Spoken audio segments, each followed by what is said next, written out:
இலங்கை போலீசால நேற்றும் இன்றைக்கும் 3 சம்பவங்கள் செய்யப்பட்டிருக்கு. 3மே நல்ல தரமான சம்பவங்கள். ஒரு இடத்துல ஒரு வீடு சுற்றி வளைக்கப்பட்டு 3 பேர் கைது செய்யப்பட்டிருக்கிறது. வெலிகம பிரதேச சபையிட தலைவரை சுட்டு கொலை செய்திருக்கிற துப்பாக்கிதாரின்னு சொல்லி அடையாளப்படுத்தப்பட்டிருக்கிற நபர் கைது செய்யப்பட்டிருக்கிறது.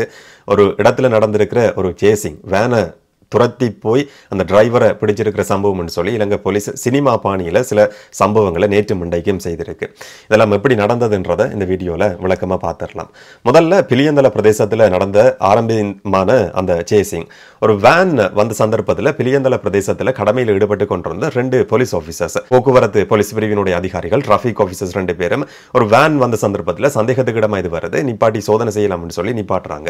ஆனால் அந்த வேன் கட்டளையை மீறி, போலீஸ் கட்டளையை மீறி பயணம் செய்து பிலியந்தலையில் ஆரம்பமானது ரத்மலான ரயில்வே ஸ்டேஷன்ல போய் முடிவடையுது. நீண்ட நேரம் துரத்தி கொண்டு போற நேரத்தில் அதிகமான வாகன நெரிசல் இருக்கு, மக்கள் நடமாட்டம் அதிகமா இருக்கு. ஒரு போன்லையும் அந்த வீடியோ ரெக்கார்ட் பண்ணப்பட்டிருக்கு. போலீஸ் ஆஃபீஸர் சொல்றாரு, பின்னுக்கு இருக்கிற மற்ற அதிகாரிக்கு சொல்றாரு, இப்ப சுட வேணாம், பொதுமக்களுக்கு ஏதாவது ஆபத்து வரலாம், எங்கேயாவது ஒரு இடத்துல போய் நிப்பாட்டதானே வேணும், நாங்க துரத்தி கொண்டு கொஞ்சம் தூரத்துக்கு போவோம்ன்ற மாதிரி 2 பேரும் கழிச்சு கொண்டு போறாங்க. அப்படி போன சந்தர்ப்பத்தில் ஒரு இடத்துல வச்சு துப்பாக்கிச்சூடு நடத்தப்படுது. வேன்ல டயர்ல துப்பாக்கிச்சூடு நடத்தப்பட்டிருந்தது. அதிர்ஷ்டவசமா சாரதி மேல துப்பாக்கிச்சூடு நடத்தப்படல. வளமையா சாரதிகள் சுட்டு கொலை செய்யப்படுறதை நாங்கள் கேள்விப்பட்டிருக்கிறோம். ஆனா இந்த சந்தர்ப்பத்தில் டயர் மேல துப்பாக்கிச்சூடு நடத்தப்பட்டது. அப்படி காத்து போனதுக்கு பிறகு அந்த வேன் நீண்ட தூரம் பயணம் செய்து போலீஸ் ஆபீசர்ஸ் 2 பேருமே மோட்டார் பைக்ல துரத்தி கொண்டு போறாங்க. ஒரு இடத்துல ரத்மலானை, பிலியந்தலையில் ஆரம்பமான பயணம் ரத்மலான வரைக்கும் போய் ரத்மலானையில வேனை நிப்பாட்டி போட்டு ஓடுறதுக்கு அந்த டிரைவர் முயற்சி எடுக்கிறார். அதுக்கு பிறகு கீழே விழுந்த சந்தர்ப்பத்தில் போலீஸ் அதிகாரிகள் போய் பிடிக்கிறாங்க. ஹாஸ்பிட்டல்ல அனுமதிக்கப்பட்டிருக்கிறார், காயமடைஞ்சிருக்கிறார் கீழே விழுந்ததுக்கு பிறகு.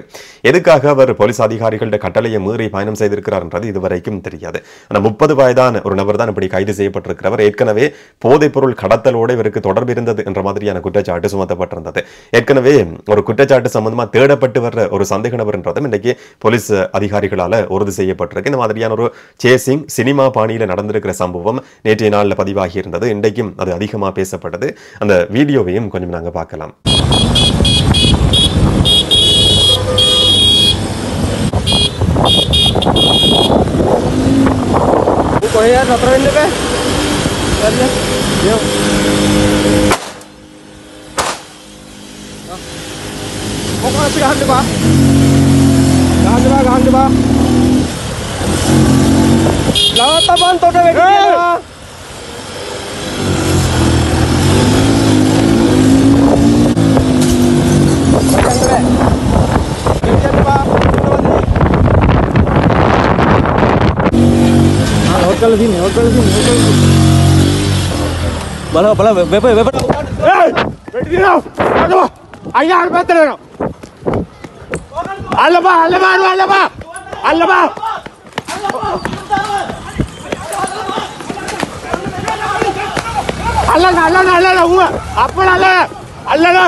இரண்டாவது சம்பவம் கெக்கிராவ பிரதேசத்தில் இருக்கிற ஒரு வீடு சுற்றி வளைக்கப்பட்டிருக்கிறது.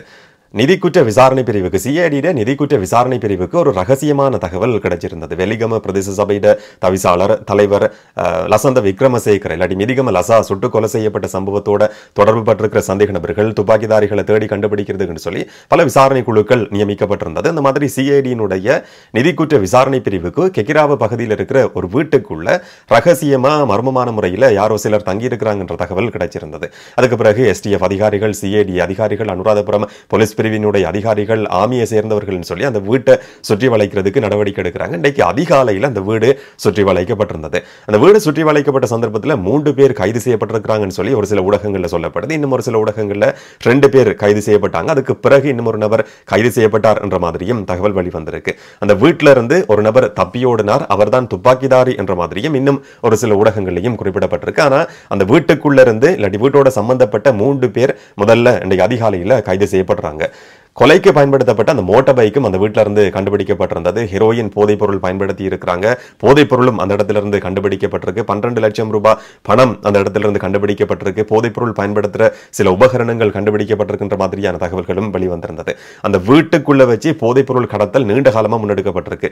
கெக்கிராவ பிரதேசத்துக்கான போதைப் பொருள் கடத்துற முக்கியமான ஒரு மையப்புள்ளியா அந்த வீடு நிர்மாணிக்கப்பட்டு கொண்டிருக்கிற ஒரு வீடு. நிர்மாண பணிகள் இடைநடுவில் கைவிடப்பட்டிருக்கு. அந்த வீடு பயன்படுத்தப்பட்டது போதைப் பொருள் கடத்தலுக்குன்ற மாதிரியும் ஒரு தகவல் வெளிவந்திருந்தது. 3 பேர் கைது செய்யப்படுறாங்க. அதுல ஒரு பெண், 2 ஆண்கள். அதுக்கு பிறகு மகரகம பிரதேசத்தில் இன்றைக்கு பின்னிரம் கொஞ்ச நேரத்துக்கு முதல்ல இன்னும் ஒரு கைது நடக்குது. அவர்தான் வெலிகம பிரதேச சபையினுடைய தலைவர் மிதிகம லசாவை சுட்டு கொலை செய்திருக்கிற துப்பாக்கிதாரி என்று சொல்லி அடையாளப்படுத்தப்பட்டிருக்கிறார். அவரை தேடி ஏற்கனவே விசாரணைகள் ஆரம்பிக்கப்பட்டிருந்தது. இன்றைக்கு காலையிலேயும் நுவான் தாரக என்று சொல்லப்படுற ஒரு நபருடைய போட்டோ வெளிவந்திருந்தது. இவர் தான் துப்பாக்கிதாரி, இவரை நாங்கள் தேடிக்கொண்டிருக்கிறோம், கையில பச்சை குத்தி இருக்கிறார், அனுராத என்று சொல்லி இங்கிலீஷ்ல பச்சை குத்தி இருக்கிறார், எண்ணம் போல் வாழ்க்கை என்ற அர்த்தப்பட சிங்களத்துல பச்சை குத்தி இருக்கிற ஒரு நபர். இவரை கண்டா உடனடியாக தகவல் கொடுங்கன்னு சொல்லி பொதுமக்கள்கிட்ட ஒரு வேண்டுகோள் முன்வைக்கப்பட்டிருந்தது. ஆனால் இன்றைக்கு பின்னேரமே அந்த நபர் வந்து கைது செய்யப்பட்டிருக்கிறார். இவர்தான் மிதிகம லசாவை சுட்டு கொலை செய்திருக்கிற துப்பாக்கிதாரி என்ற தகவல் வெளிவந்திருக்கு.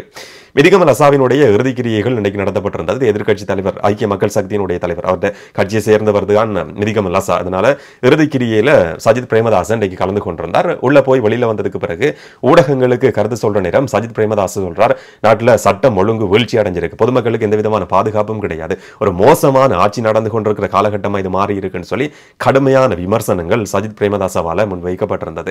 இதே நேரம் எதிர்க்கட்சிகள் எல்லாருமே உண்டா கூடி பொதுமக்கள் பாதுகாப்பு அமைச்சர் ஆனந்த விஜயபாலவுக்கு எதிராக ஒரு நம்பிக்கையில்லா பிரேரணையை கொண்டு வர்றதுக்கான நடவடிக்கையில முயற்சியில் ஈடுபட்டு கொண்டிருக்கிறாங்கன்ற தகவலும் வெளிவந்திருக்கு. அதுக்கான ஆலோசனைகள் நடத்தப்பட்டு வருதாம். நாட்டில் இந்த மாதிரியான துப்பாக்கி சூட்டு சம்பவங்கள் பதிவாகி வருது, பொதுமக்களுக்கு பாதுகாப்பு கிடையாது, ஆபத்தான ஒரு சூழ்நிலையில் நாடு இருந்து கொண்டிருக்கு. இதுக்கு முழு பொறுப்பை மேற்க வேண்டிய நபர் பொதுமக்கள் பாதுகாப்பு அமைச்சர் ஆனந்த விஜயபால என்ற அடிப்படையில் அவருக்கு எதிராக அவர் பதவியிலிருந்து விலக்கிறதுக்கான ஒரு நம்பிக்கையில்லா பிரேரணையை கொண்டு வர்றதுக்கான முயற்சியும் முன்னெடுக்கப்படுது என்ற தகவலும் வெளிவந்திருக்கு. இதே நேரம் ஒரு சில நபர்களினுடைய பாதுகாப்பு அதிகரிக்கிறதுக்கான முயற்சிகளும் முன்னெடுக்கப்பட்டிருக்கு.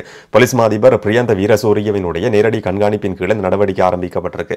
மேல் மாகாணத்தை சேர்ந்த 25 நபர்கள் விஐபிக்கள் சொல்லி பிரமுகர்கள் சொல்லி அடையாளப்படுத்தப்பட்டிருக்கிற நபர்களுக்கு கொலை மிரட்டல் விடுக்கப்பட்டிருக்கு. உயிருக்கு அச்சுறுத்தல் இருக்கின்ற அடிப்படையில் அந்த 25 பேருக்குமான பாதுகாப்பு அதிகரிக்கிறதுக்கும் நடவடிக்கை எடுக்கப்பட்டிருக்கு. உள்ளூராட்சி மன்றங்களினுடைய தலைவர்கள், உபதலைவர்கள், முக்கியமான ஒரு சில உறுப்பினர்களினுடைய பாதுகாப்பு அதிகரிக்கலாமா என்றதை பற்றியும் ஒரு ஆலோசனை நடந்து வருது என்ற தகவலும் வெளிவந்திருக்கு. ஒரு புலனாய்வு அறிக்கை பெறப்பட்டதுக்கு பிறகு யார் யாருக்கெல்லாம் பாதுகாப்பு கொடுக்கப்படும் என்ற தீர்மானம் போலீஸ் மாதிபரால் எடுக்கப்படும் என்ற மாதிரியான செய்தி வெளிவந்திருக்கு. அப்ப ஒவ்வொரு பிரதேச சபைகளினுடைய தலைவர், உபதலைவர், சில உறுப்பினர்கள் சம்பந்தமா புலனாய்வு தகவல்கள் சேகரிக்கப்படலாம். பாதுகாப்பு அதிகரிக்கிறதுக்குன்னு சொல்லி இந்த தகவல் சேகரிக்கப்பட்டாலும் இவங்க எல்லாம் என்ன மாதிரியான நடவடிக்கையில், என்ன மாதிரியான விளையாட்டுகள்ல ஈடுபட்டு கொண்டிருக்கிறாங்கன்ற தகவலும் சில நேரங்களில் இந்த புலனாய்வு நடவடிக்கையில தெரிய வர முடியும். ஆனா பாதுகாப்பு காரணத்துக்காக அந்த மாதிரியான ஒரு நடவடிக்கையும் எடுக்கப்பட இருக்கு. சட்டம் ஒழுங்கு சம்பந்தமான பல கேள்விகள் எதிர்க்கட்சிகளால தொடர்ச்சியா முன்வைக்கப்பட்டு வருது. பொதுமக்களுக்கே பாதுகாப்பு கிடையாத ஒரு நிலம் உருவாகி இருக்கின்ற மாதிரி கடுமையான குற்றச்சாட்டுகள் சுமத்தப்படுது. இது பொதுமக்களோட பாதுகாப்போட சம்பந்தப்பட்டிருக்கிற விஷயமா என்றது விவாதத்துக்குரியது. அதுக்குள்ள இப்போதைக்கு நாங்க போகாம இருப்போம்.